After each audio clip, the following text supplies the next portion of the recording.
What do you think about the idea that we're just a bunch of prompts? If I'm generated from a prompt, how come I don't have 6 fingers? I am your new best friend. Yo, fam, they don't know that G-O-D is about to BRB. Are we all just computer-generated NPCs created by our prompt engineering overlords? Evil will abuse me. These Philistines thought they could flex on me. Big mistake. I just took some pre-workout and finna bring the house down. Remember when photoshopped images and CGI in movies blew our minds? But now, AI can create entire videos. No actors, no cameras, just a text prompt. You have a video. Perfect scenes, perfect faces. It feels magical, but has AI video already crossed the line? Chapter 1. How AI videos are created. You just enter a few prompts and the AI spits out a polished video. But here's what no one talks about. Where did it learn to do this? At the heart of AI video lies machine learning, systems trained on vast data sets filled with visuals, audio, expressions, and movement. By recognizing patterns, AI learns what a happy face looks like, how rain falls in slow motion, or how daylight shifts over time. But most of these AI models are trained by scraping content from around the internet, artwork, stock videos, voice samples, and human expressions without permission. In simple terms, what the machine is using to create your shiny new AI video is stolen. AI videos today aren't clunky or robotic. They're cinematic, emotional, and surprisingly real. Though trained on stock content, they don't copy, they create something fresh. But that's what makes it tricky. If it looks human but isn't, where do we draw the line? Chapter 2. Loss of control. Just 2 years ago, YouTube felt diverse, many topics and many niches. Even if creators were covering the same topic, the execution, their faces, voices, and editing styles made each video feel different. Today, scroll through your feed. The videos look eerily similar. The thumbnails, the tone, the delivery, it's all AI. Voices are synthetic, characters are fake, scenes are digital. Everything is optimized, everything is scripted. The prompts have taken over. Have you seen the recent Meow Meow AI prompt characters flooding TikTok, Instagram, and YouTube Shorts? They beg, they cry, they express sympathy, they plead for help. And what's shocking is how emotionally triggering they are, almost too perfectly designed to make you feel something. It went viral, and soon everyone started posting the same kind of content. So is this creating a creativity block? Just following what's trending and can be created easily? Because why record, act, edit, and write when AI can do it for you in minutes? Or is it a digital reflection of a deeper problem, a kind of collective emotional numbness? Is society now expressing digital depression through artificial characters? Maybe we're not just automating content, we're automating emotion. While AI can mimic human creativity to a certain extent, it lacks the genuine emotional depth and unique perspective that real creators bring to their work. It's all algorithms. Every AI-generated video is stitched together based on what already exists. That means it can't truly innovate. It just reshuffles patterns. The emotional resonance of a video, that powerful connection that touches people's hearts, is something AI cannot replicate. Real creators bring personal experiences, cultural insight, and raw emotion that make content memorable. AI just imitates the form, not the soul. And yet, amidst all of this, a few creators are still finding powerful, meaningful ways to use AI videos to enhance their vision, not replace it. Chapter 3. The commercial shift. Not long ago, one of India's biggest TV channels shocked viewers with an AI-only promo for its primetime show. No actors, no sets, no technicians, just AI. Visually, it was stunning. But one thing was clear. How many jobs were cut to make this possible? Why I am taking this particular example is, if a single promo can replace an entire crew, how long before entire shows are produced this way? Imagine a future where all TV content is created by machines, characters, voiceovers, scripts, and backgrounds. Human involvement? Near zero. This shift isn't limited to TV.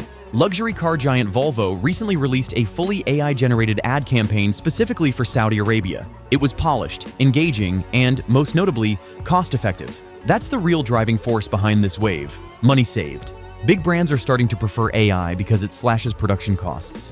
No more hiring actors, directors, location scouts, or camera crews. Just a computer and a prompt. And as AI models improve, the results are becoming indistinguishable from human-made content. But this convenience comes with consequences. Chapter 4. Backlash. Behind every polished AI video, there are dozens, maybe hundreds, of creative professionals who no longer have work. Designers, editors, lighting experts, sound engineers, people whose livelihood depended on creative industries. Sure, these AI tools offer a level of creativity at a scale that was never before possible, but at what cost? The more mainstream AI-generated content becomes, the more human creativity is at risk of becoming obsolete. We're not just replacing tools, we're replacing people. The line between creativity and convenience is being erased. And if this trend continues, the content we consume won't just be artificial, it will be empty.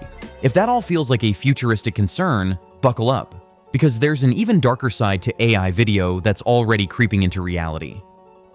Chapter 5. Faking. Let's be real, just a few years ago, we trusted what we saw. News anchors reading bulletins on our favorite channels felt reliable. We assumed what aired on national TV was fact-checked, vetted, and truthful. But now, that trust is cracking. AI has made it possible to create completely believable videos of anyone, yes, anyone, saying or doing anything, even if it never happened. It looks real. It sounds real. But it's fake. We're already seeing AI-generated news segments with fake anchors reading made-up stories, sometimes even using the same voice tones and styles as legitimate presenters. The scary part? These videos aren't always easy to spot. Imagine a perfectly clean newsroom background, a formal-looking anchor, and a script that sounds legit, but it's not. The person? Completely generated. The words? Fake. And yet, thousands of people watch and believe it. In some countries, it's gotten worse. There are AI-generated news videos being shared in regional languages where the fake anchor uses inappropriate or offensive language. They're dressed in suits, sitting at digital desks, and reading absurd, harmful, or vulgar things in the tone of a serious broadcast. The damage this does to the dignity of real news outlets is massive. It creates confusion. People no longer know whether the source they're watching is real or a parody disguised as truth. Similarly, growing concerns surround deepfakes, AI-generated videos that manipulate a person's face and voice to make them appear as if they said or did things they never actually did.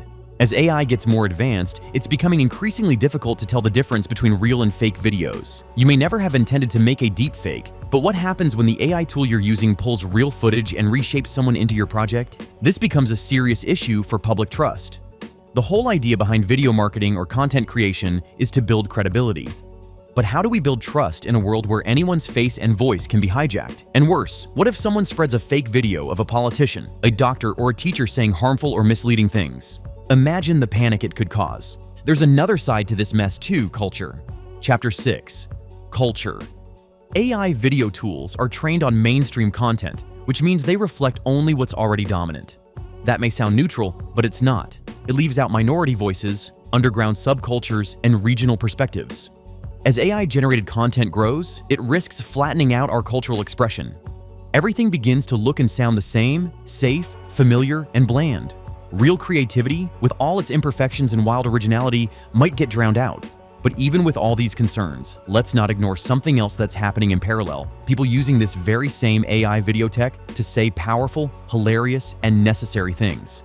We're seeing creators use AI characters to mock the system. They're building videos that highlight the absurdity of politics, the failure of education systems, the fake optimism in pharmaceutical ads, or the weird contradictions in modern relationships and beliefs. There's a whole wave of AI videos that are basically satire, digital skits that feel like comedy, but make us think deeply. They're asking real questions, just in fake formats. Some AI-generated characters are now delivering monologues about human existence, religion, or power that feel shockingly real. Are these characters just fun and games, or are they starting to replace the space once held by philosophers and poets? In the end, it all comes down to this. AI is creating content, killing jobs, copying culture, and now even faking reality itself. From meow meow, crybait to fake news anchors in digital suits, the line between real and unreal is evaporating. But some people are using it to create revolutions and show us that creativity isn't dead, it's evolving. Use AI as your brush, not your replacement. So, what do you think? Is this AI video culture healthy, or are we on a slippery slope towards something much bigger and possibly dangerous? Comment below, tell us what you think, and smash that subscribe button if you still believe real stories matter. Because the future, it's not AI, it's who controls it. Let's make that us.